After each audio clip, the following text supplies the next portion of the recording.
I think we'll get started. I'm pleased to have Regent Dakovich to my left, who's the Vice Chair, Regent Butker, who I served many years in the Senate with, and Regent Bates on the committee here.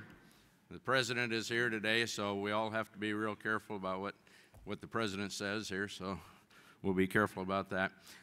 Pleased to have everybody here. Glad you all have come.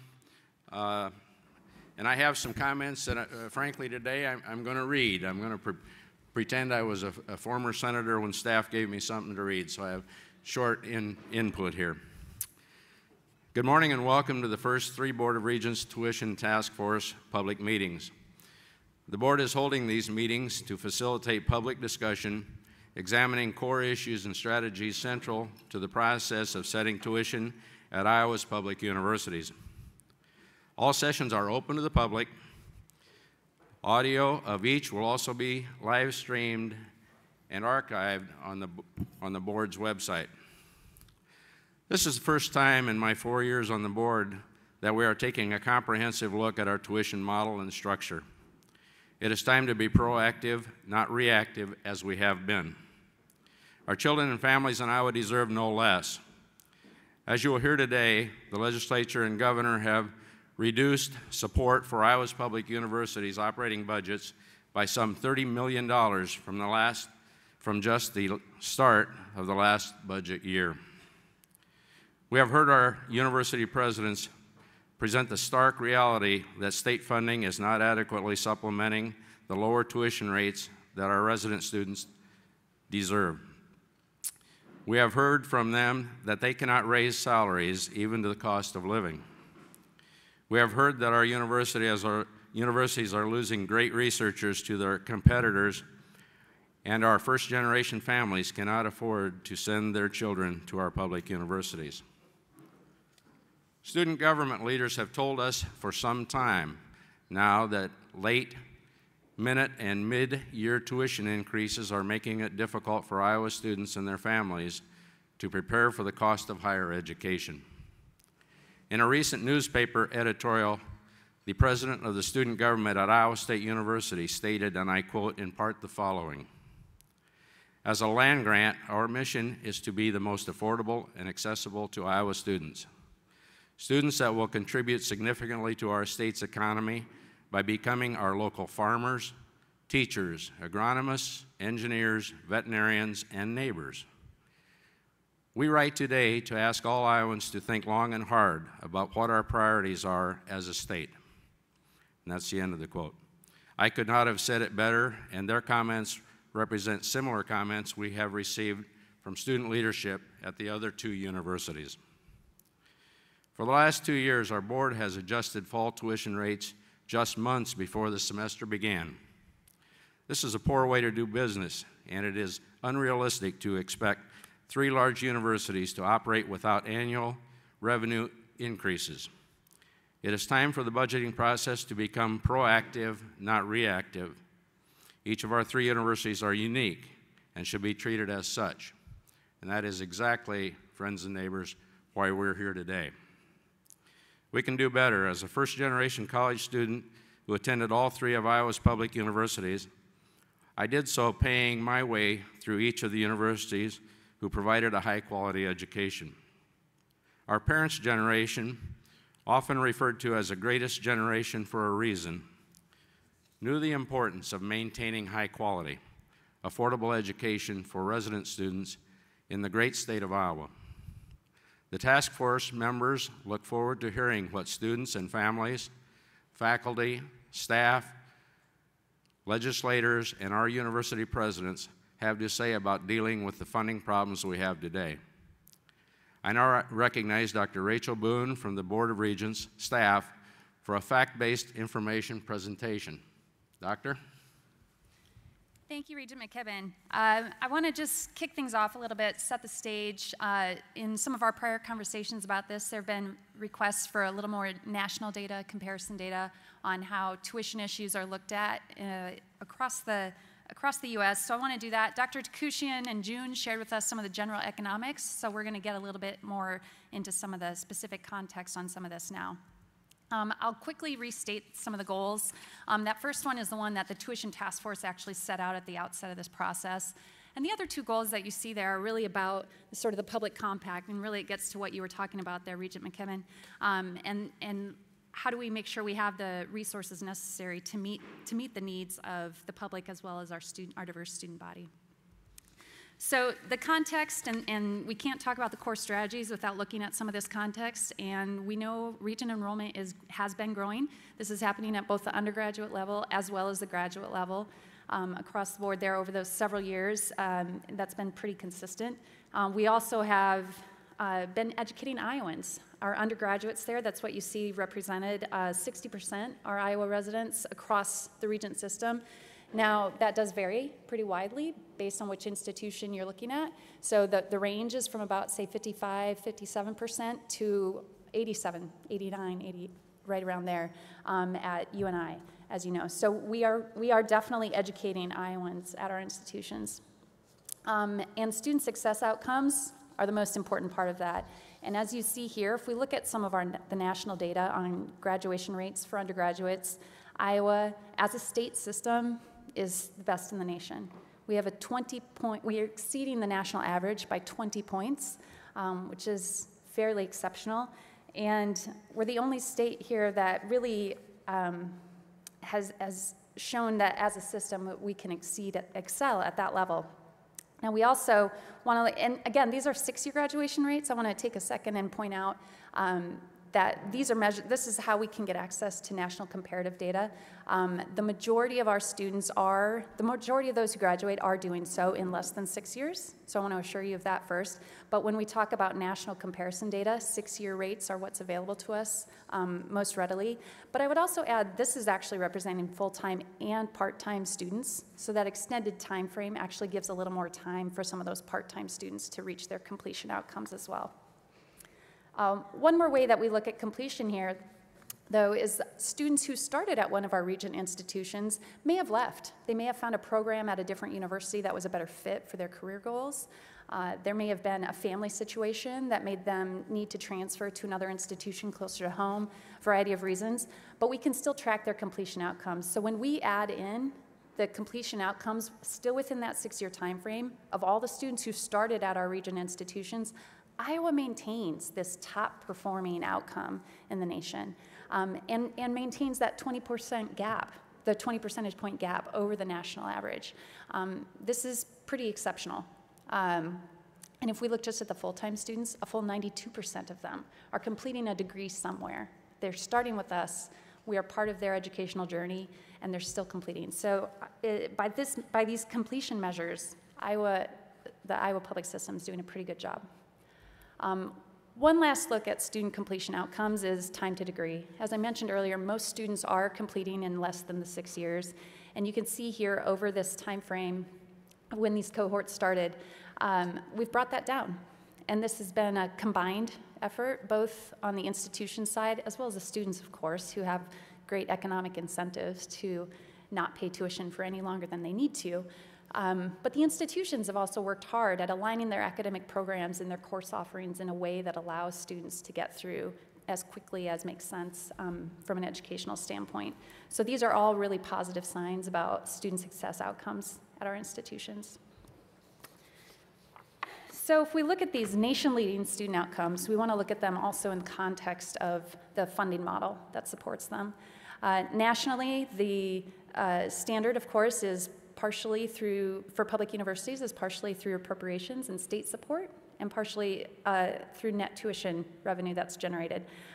Over this 15-year span that's represented here, the blue bar, the bottom part of that, is the state appropriations portion, and you see how that has steadily declined nationally over time, and that green bar at the top portion of that has steadily increased over time, and that's the net tuition. So from about 25% of the funding source being from net tuition 15 years ago nationally to nearly 44% today. That the little bit in the middle is local support. There are some states and some public systems that also have some local support. That is not part of the Iowa model. So the way this compares, and this is a slide you've seen before, but it it bears repeating it for you. This is a little longer time frame. This goes back to 1981 at the very start of it there, up through the FY17 budget year. But you can see the dark blue at the top there, the 77% is back in 1981 appropriations, and the general trends over time with that tuition, and they crossed there in about 2010. And we've really inverted proportionality here on the sources.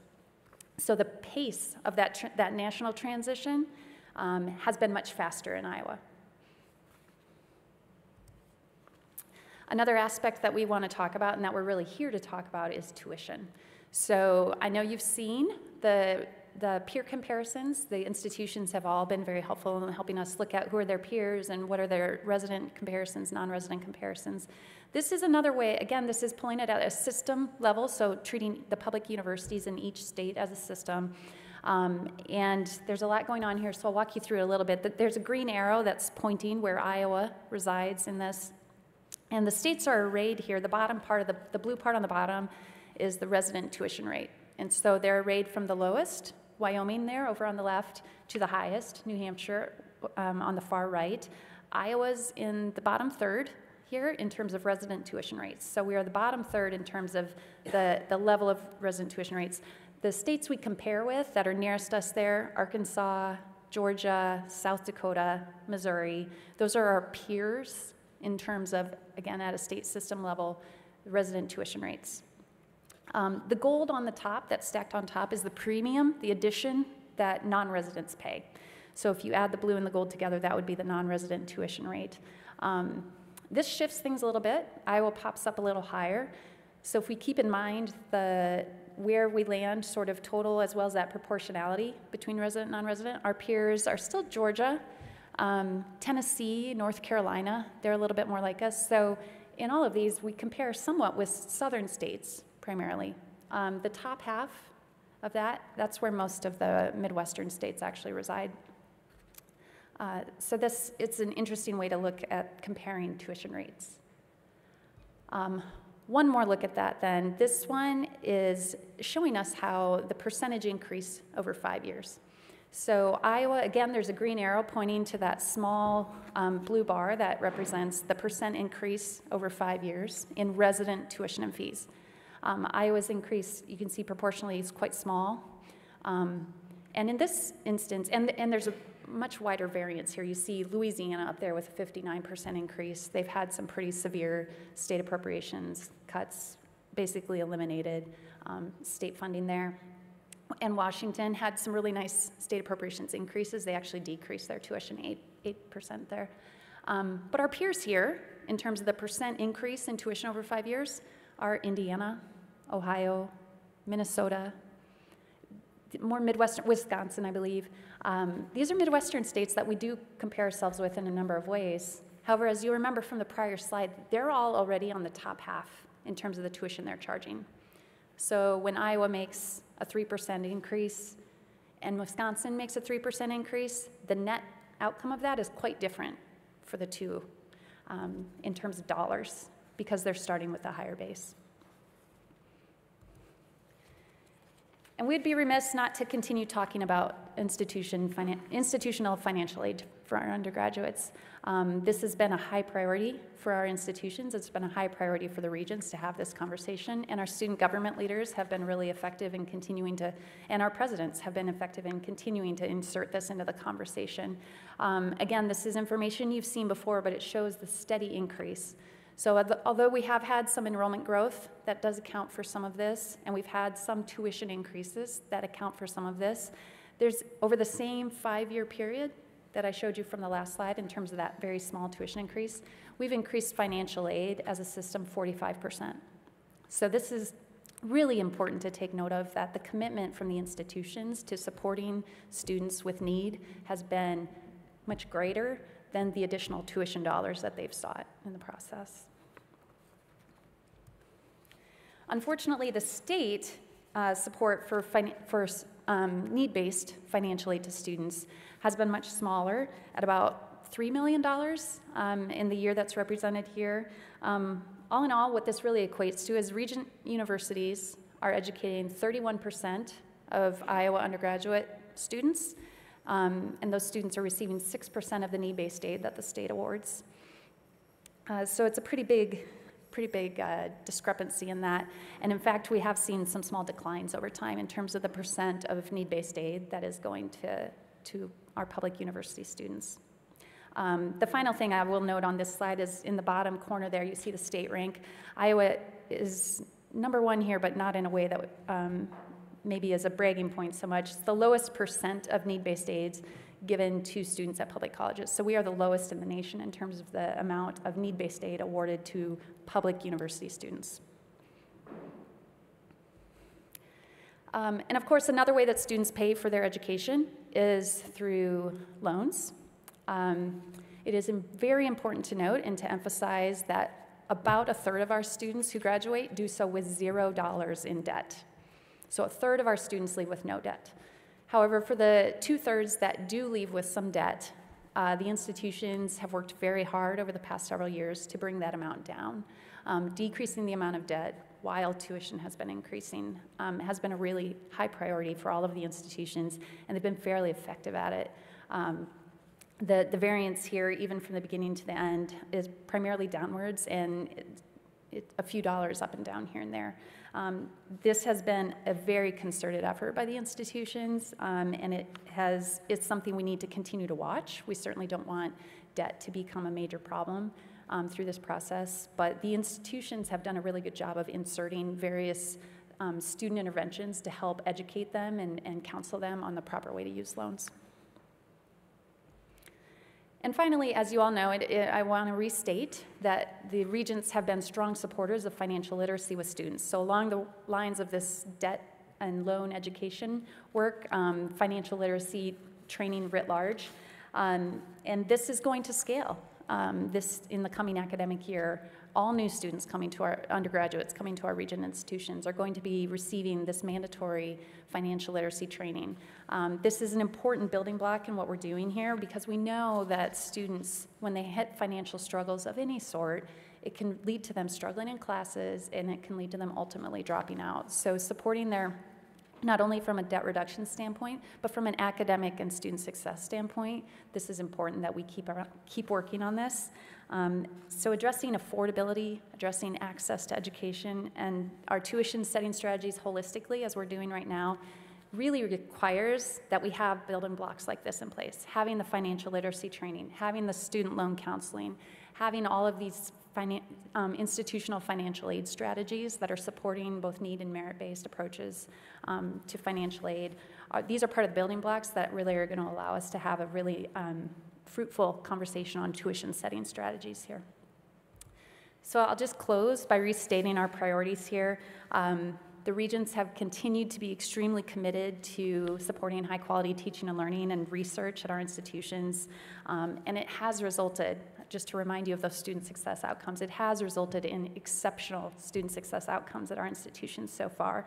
So this is important that we continue to do this and reach those outcomes, and as you know, getting this right really is important because we hate to reach a tipping point where the institutions are unable to continue to support those economic development and student outcomes that we've come to expect and be so proud of at our institutions. So I'm happy to take any questions. Otherwise, we're going to flip over to President Nook. Well, thank you so much. That was really good information that you put together, and that will be the basis of how we move forward, as you indicated. Great. With that, we'll go to President Nook, who will make his presentation. You have the floor, Mr. President, and Mr. Provost, Mr. Wolpart, Dr. Wolpart. Well, first of all, thank you and welcome to the University of Northern Iowa. It's great to have an opportunity to talk to you about budgets and the quality of education that we deliver and the impact of tuition on that ability to deliver a high quality education. At the University of Northern Iowa, our faculty and staff have built an incredible reputation for delivering a high-quality education. And it really is a credit to those faculty and staff over the years that have committed their lives to their students and the success of those students, not just in completing a college education, but moving into successful careers and successful community development positions. As we look at resources, and especially tuition at UNI, it's essential that we remember that one gets what one pays for. We can't maintain that high level of quality without a reasonable budget, without a reasonable revenue stream. And when we're talking about public higher education, as Vice President Boone pointed out, that comes from state appropriation and it comes from tuition. Quality is directly linked to those resources, and for us to be able to provide the education that our students need, we need to protect those resources and enhance those resources if at all possible.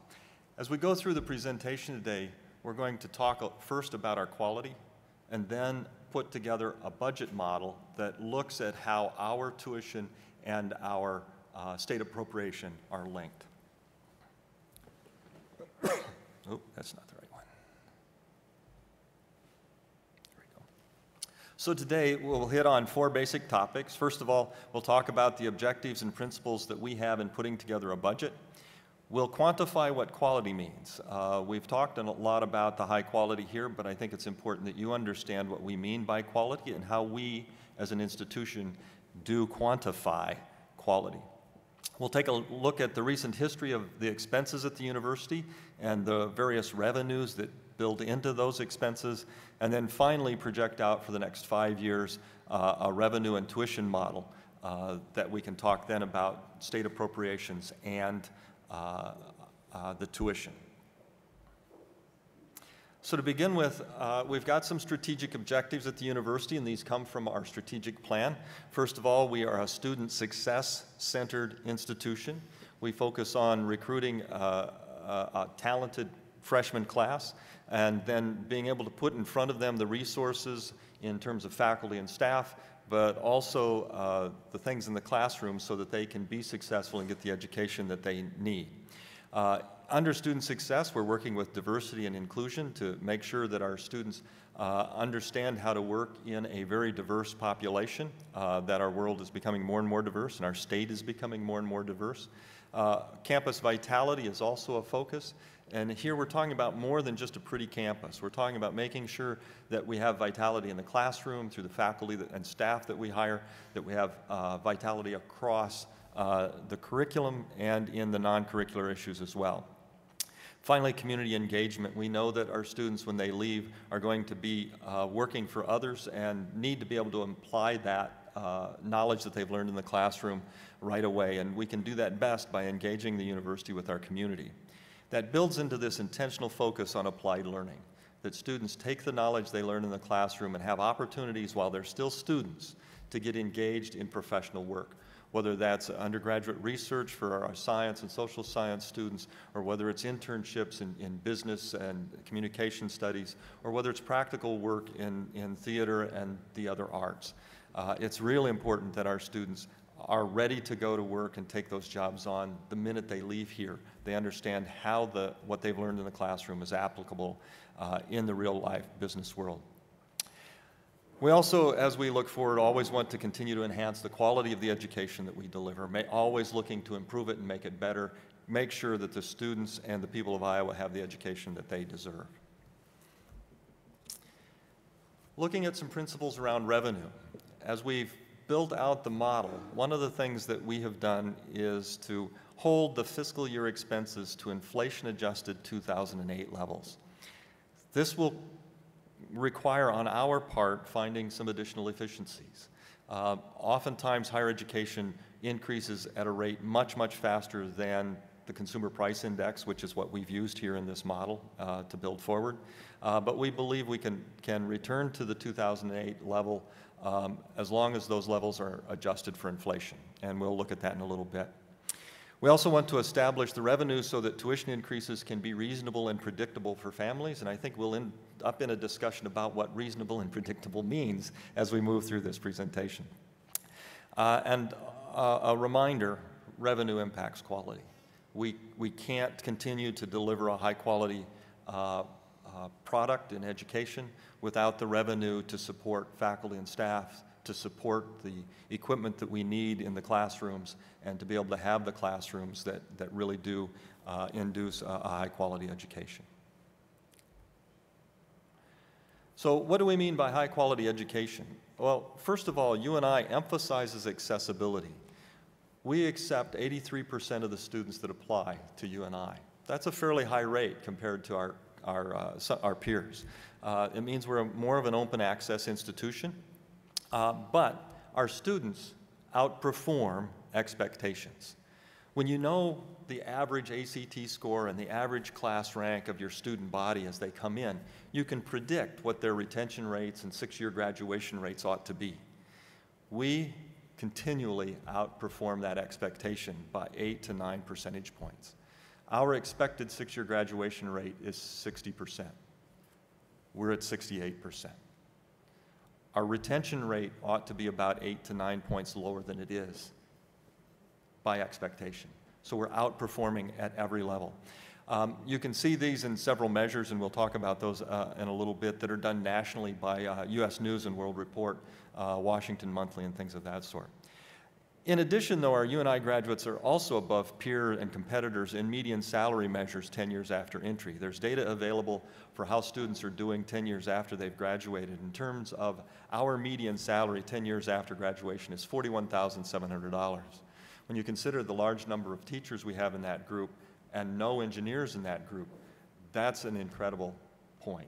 We are at the median of our peers and our competitors, at or above it in that terms. There's one other data point that's kept in some of these databases, and it's an interesting data point. I'm not sure I like it, but I like the outcome.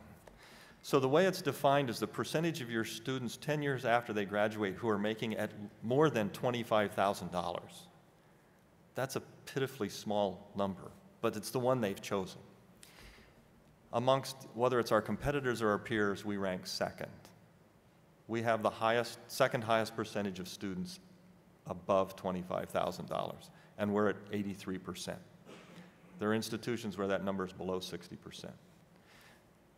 That's hard to believe, but we're leading the pack in these measures of income. So our quality can be also seen in the income level of our students.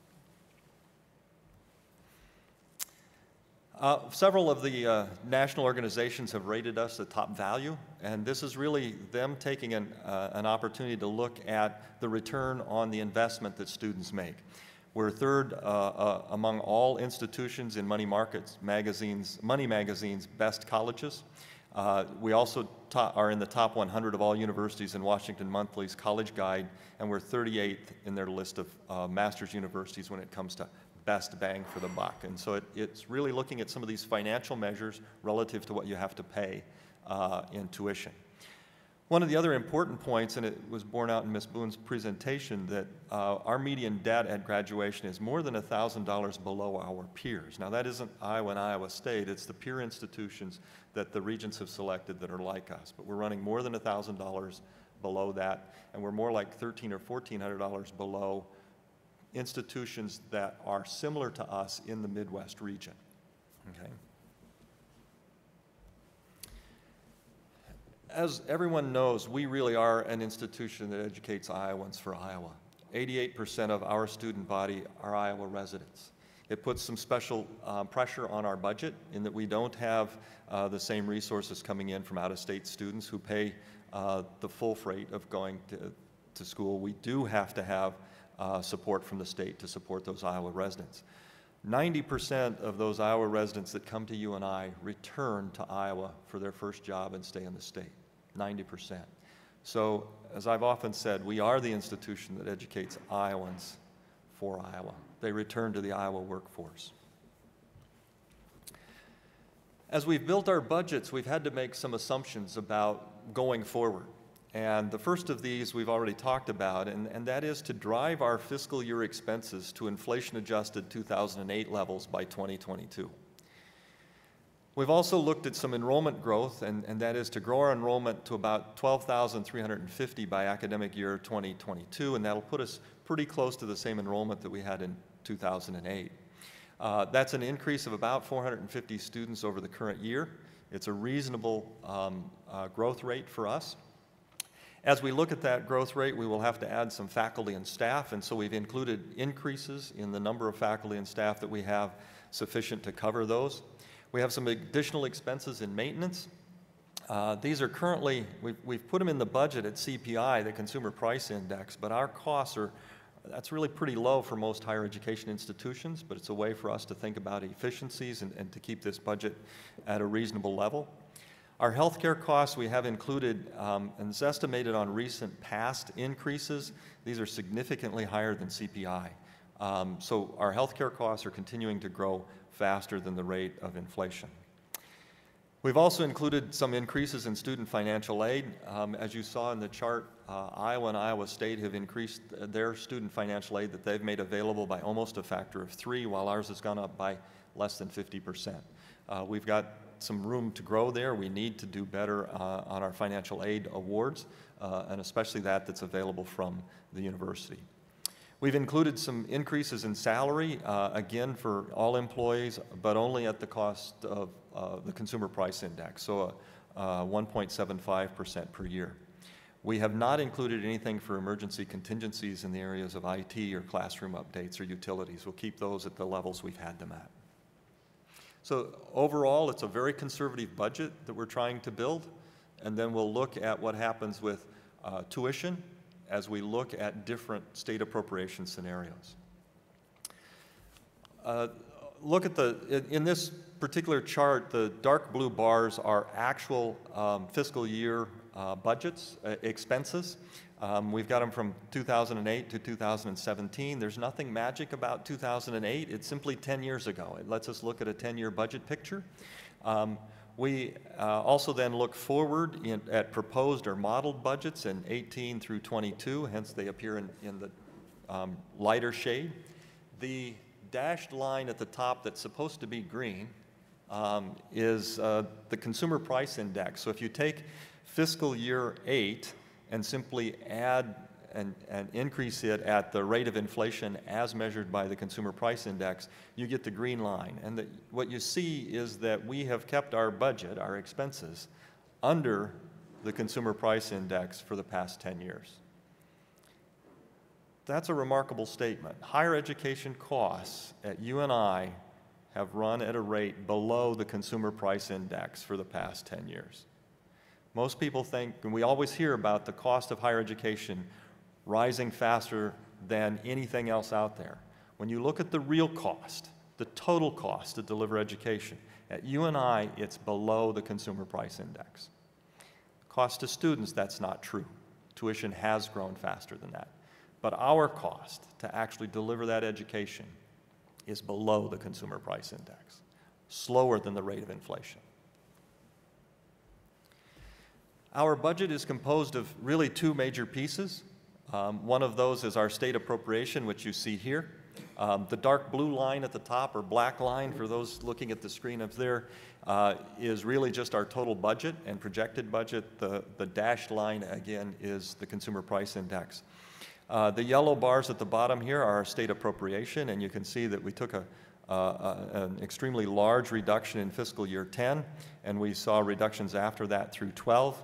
We saw some rebuilding of the budget as the legislature in particular realized sort of the disproportionate effect of the 2010 cut at UNI. And then we've seen some pretty flat budgets after that.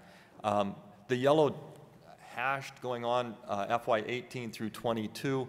What we've drawn in here just for this is assuming that grows at the rate of inflation, 1.75% per year. We'll look at various scenarios as we move on. Fill in then with what happens with tuition. The bright purple, at least on my screen up there, it looks more like dark blue, is the resident tuition. The lighter color blue up there at the top is the non-resident tuition, and these are total revenues. So it's the rate of tuition times the number of students paying that. And what you'll see is that as we project forward, we're looking to grow our non-resident tuition revenues at the institution a little bit faster than we're growing our resident tuition revenues, and that's due to increases in enrollment. So what we're going to do now is to look at those 5 years FY18 through FY22 and look at various budget models in terms of state appropriation and tuition. And to start with, we're going to look at what would total tuition revenues be for you and I if we increased increased resident undergraduate tuition at 2% per year.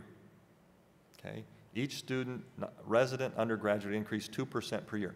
It gives us a baseline to think about what will happen as we look at other scenarios. So you can see that it grows from about 83 million to 95 million. We have rolled in the increases in our enrollments for this, so this isn't simply a 2% growth. It's 2% in the undergraduate tuition, plus the enrollment growth will give us these numbers.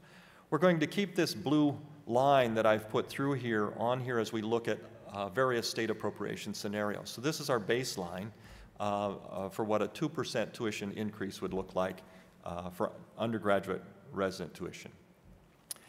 We're going to look at 3 state appropriation scenarios. The first is that the state appropriation increases at 1.75% per year, or roughly the current average CPI over the last few years. We'll look at a state appropriation that's flat, no new dollars. And then finally, a state appropriation that decreases by 3.2% for FY19 and then is flat. So why that one? It's what we took this year. All right, we had a 3.9% decrease in our state appropriation. If we were to see that again and then remain flat, what would happen with our budget? The point is to look at 3 scenarios and kind of get a feeling for how our state appropriation impacts tuition, given that we're not going to grow our budget faster than the Consumer Price Index. So let's look at these scenarios. So if the state appropriation increases at 1.75% every year, that is, grows at the rate of inflation, we see that actually what we need in tuition, the purple bars, by 2022 is actually a little bit less than the 2% growth. Right? It turns out in this model the annualized tuition growth is 2.5% is what we would need, annualized. So if we got 2.5% every year, we would come out. We'll give you the exact numbers here in a little bit in a chart that brings all of this together. Scenario 2, if we get no new money, no new state appropriation, things remain flat from the state, then our tuition appropriation, our tuition revenues have to grow and grow fairly quickly, reaching 104 million by model year FY22.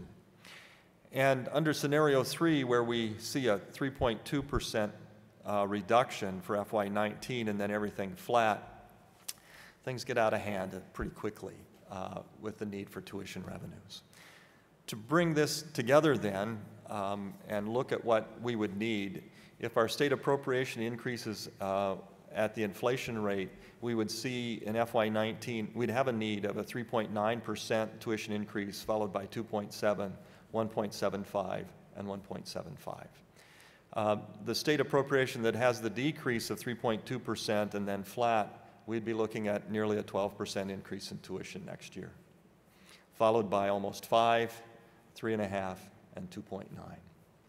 To put this into perspective, if you were to look at this and annualize, what's the annualized tuition? That is, instead of the big jumps, what would we have to have every single year over those 4 years? In scenario 1, the tuition increase between FY18 and 22 is a 10.4% increase for families and students. That's 2.5% per year. For scenario 2, the tuition increase between FY18 and 22 is 20%, or an annualized increase of 4.7. Scenario 3 is a 24.8% increase above FY 2018 levels and would require an annualized tuition increase of 5.7%, or that. These tuition increases are predictable. They're there. Our question is, are they reasonable? Are any of them reasonable? Which are reasonable? I would argue that the last one is not a reasonable tuition increase to ask our students to take on. 12% in 1 year, followed by nearly 5, and then 3.5 and 3. Quite steep, or annualized at 5.7 per year. In terms of actual tuition dollars, we put this in here just so people could see the dollars and not the percentages. Our FY 2017 and 2018 tuition rates are there at the bottom. FY 18 tuition rates currently $7,457. You can see that as we move to FY 22, we'd be at about $8,200 under the first scenario, but over $9,300 in the second scenario. At $9,300, we would be the most expensive public master's degree institution in the Midwest, as long as you ignore Illinois. We know the issues that Illinois has with their support of public institutions, but if you look at Minnesota, Wisconsin, Iowa, the South Dakota, Missouri, and Nebraska, we would be about $1,000 above their current rates, more than $1,000 above their current rates. So, in summary, we want to, first of all, enhance and protect the quality of the education that we offer here at UNI. We've won several awards over the years, over the years, I mean in the last 2 or 3, that really do indicate quality is not something we just talk about. It's something that nationally has been recognized at this institution. We are focusing on a very intentional applied learning so that our students come out ready to go to work and ready to impact their communities and the lives of the people around them. We want to maintain that national prominence. We're putting forward a very conservative budget. Hold the fiscal year expenses at the inflation-adjusted 2008 levels. Very few universities can do that. It's what we're projecting we're going to try to do. From that, we establish revenues so that tuition increases can be reasonable and predictable for Iowa families. Our tuition is near the median of our peers, both those peers set by the regents, but also this group of institutions like us that are in the states around us. We can't rise too far or we'll price ourselves out of the market. As we talk to students about this presentation and help them understand what we would be talking about, many of them voiced a concern that they wouldn't be here if tuition were at the levels that we were talking about, especially in scenario 3. They would look at options in other states. They may pay more, but it'd give them an opportunity to look at other things. So I think we've got to be very careful with our sensitivity to tuition. It is important for us as an institution to grow our non-resident student body, but not at the expense of Iowa students. We will continue to always take in the same number of Iowa high school graduates, percentage of Iowa high school graduates, as we always have. We have a commitment to the state to educate the people of Iowa, and we won't back away from that. We will all continue to grow the percentage of students from Iowa that come to this institution, but we need to grow the non-resident students faster for 2 reasons. One is to help with the budget. That's why we're here. But it also helps us provide a more diverse student body. People from Minnesota, Illinois, Missouri, Nebraska do look at the world differently than we do. Certainly people from further away than that look at it even more differently. And the international students are a very important population for us, as all of our students, when they leave here, are going to go to work in very international environments. So we need to be cognizant of that and grow that non-resident student population, but not at the expense of cutting back on opportunities for Iowa students. Thank you, and at this time, we'd be happy to answer any of your questions. Well, I am certain that, thank you for the presentation, very nice presentation, and I'm sure some of my colleagues have questions here. We set it up so that we could have the task force questioners start to ask questions. If they don't, they'll always trust that I will. But are there questions and stuff? Go ahead. I just have a fundamental question that I'd like your views on. The Regent universities are public universities. In defining a public university, what is the role, in your view, of state funding? You know, it really is essential for public institutions. The public institutions were set up to provide an opportunity for people from that state to get an education at a price point that is affordable for the people of that state. We can't do that without state support, right? And so here at UNI, about half of the cost of educating an Iowa student is borne by the state at the moment.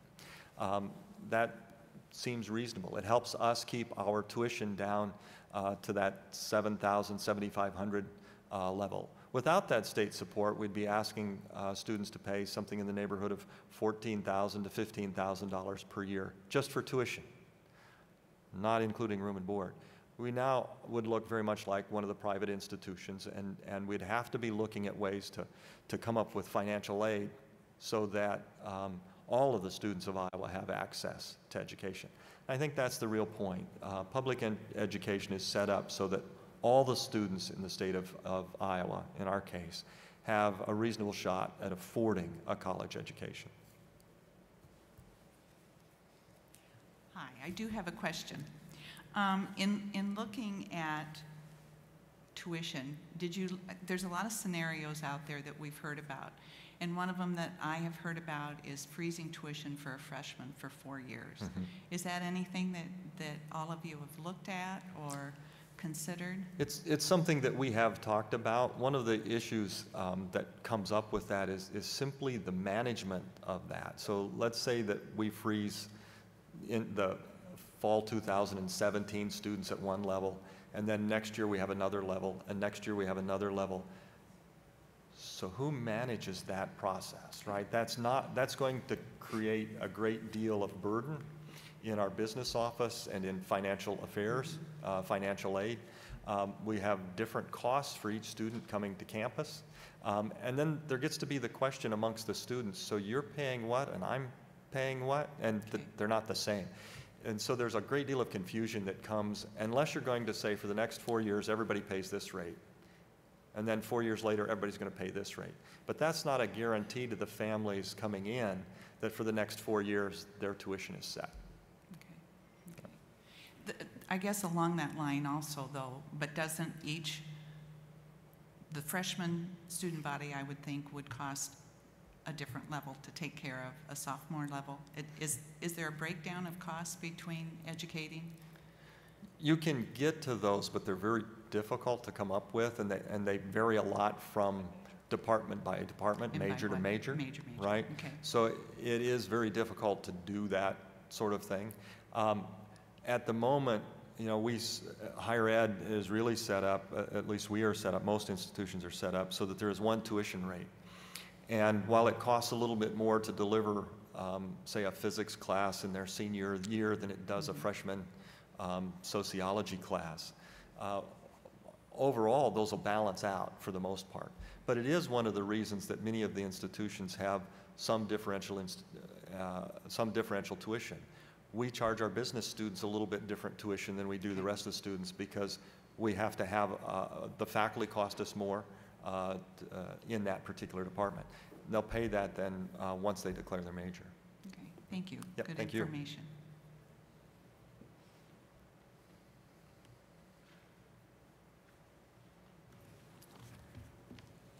I have a couple of questions. Sure. One is there's been a lot of discussion about the uniqueness of the three universities. Give us a little dialogue on the uniqueness and how that might impact tuition as we move forward over these next 5 years. Sure. You know, each of our universities are quite unique. We each have different missions. We're about different things. Iowa and Iowa State are Research One institutions, and they have a huge component of what they do is to create new knowledge and then to find ways to move that intellectual property into licensable property and or turn it into new businesses. We do some of that, but it isn't the same portion of our budget, the same portion of our work. We put a lot more resources into the classroom. Our faculty members, 99% of our classes are taught by faculty, and our faculty typically are teaching 3 courses each semester. It's a pretty high load. And so we really are driven by delivering a high-quality education at the undergraduate and early graduate levels, mostly at the master's level. So we've got very different costs associated with that, very different levels of need. And I think each of the institutions needs to have the ability to look at those costs, look at those needs, and have the resources, the revenue streams that they need. And I think it does mean that our tuition ought to be separate. And if you look at some of the information that has been out and available, in fact, I probably have it here. Oops, I just have to get the right. I always have extra slides. So this slide is one that we've talked about often, and we look at both the University of Iowa and Iowa State and their tuition and fees rates set at the very bottom of their peer groups. While we set near the middle, right? We're pretty close. Now this is tuition and fees, so if you compare the numbers here to some of the numbers you've seen earlier, it's not a one-to-one comparison. Fees are in here, all right? That's why we hesitated to even put this up.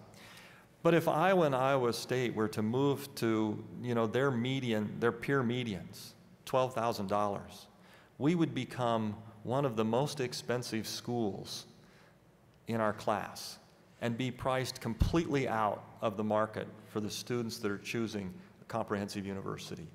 So I think Iowa and Iowa State need to have a conversation about what their tuition is, and if it needs to go up significantly, it should go up so that they have the revenues to deliver on their mission. If we follow suit and keep our price point the same, we will price ourselves out of the market and we will cripple our enrollment. And so it's important for us to look at what are our costs to deliver. What do we need in tuition revenue? What do we need in state support? What's the balance between the two so that we can keep our tuition level at a rate that keeps us in the market? The overriding conversation that I've heard is that these three numbers ought to be the same because you get what you pay for.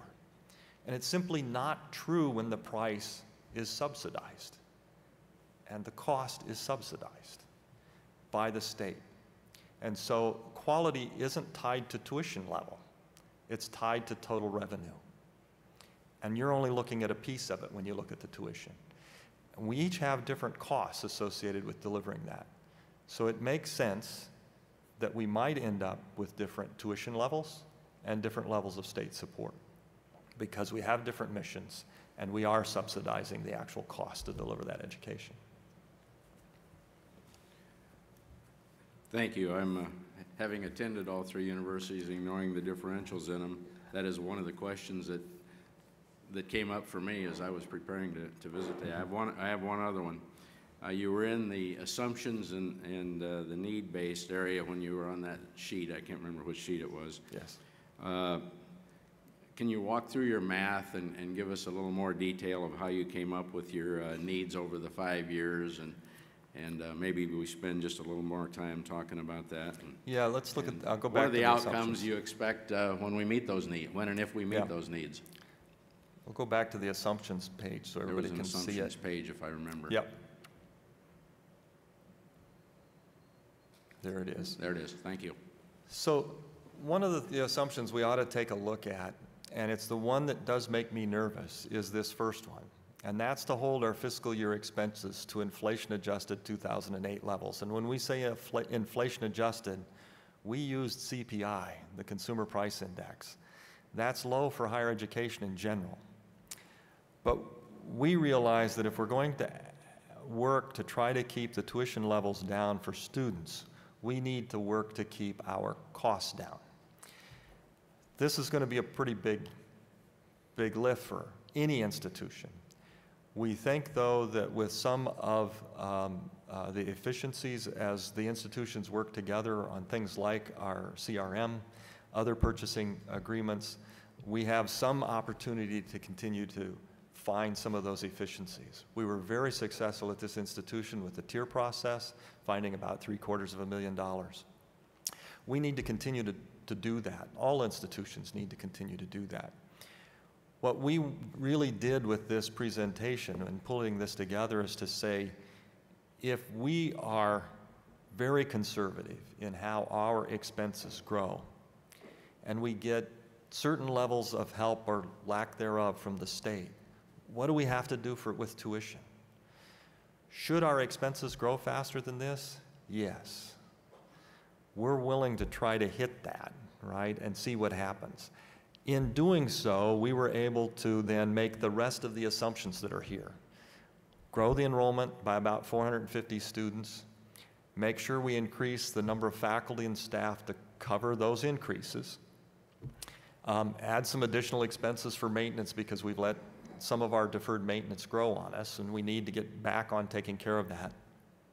We don't control healthcare costs, so we rolled in what's been happening recently, right? And those costs are high.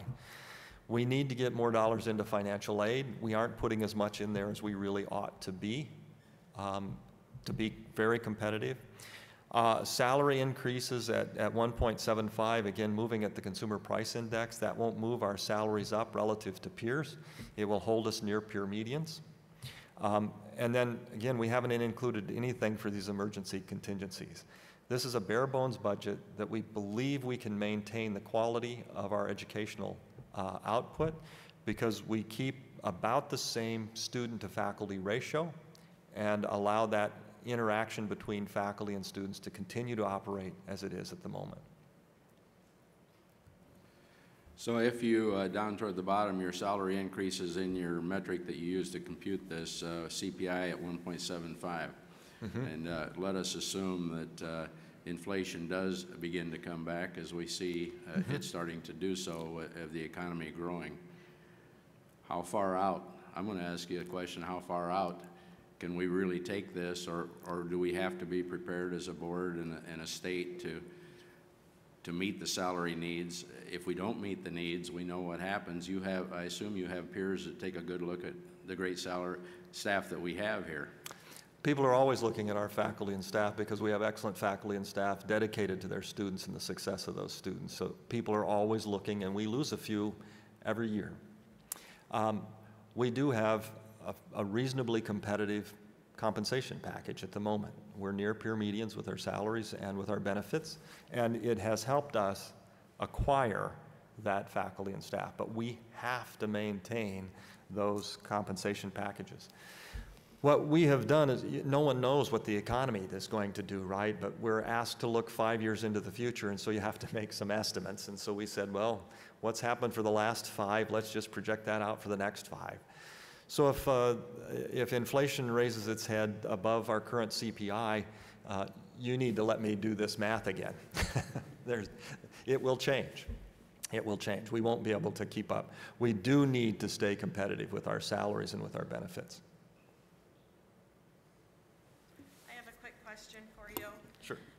So the number that you had referred to for the enrollment growth number, you used that number in the coming slides to do all of your math with. Yes.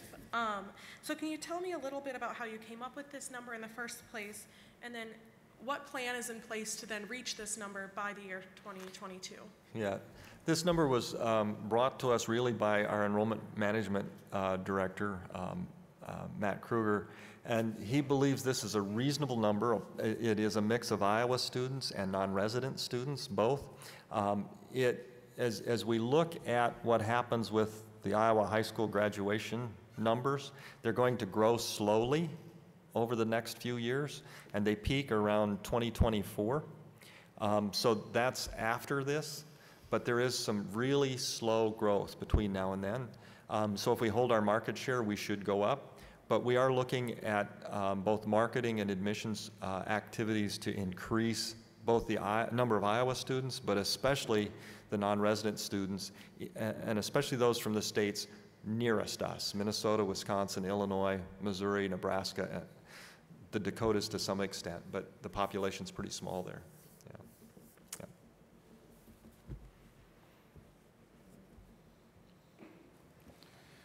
Well, thank you so much.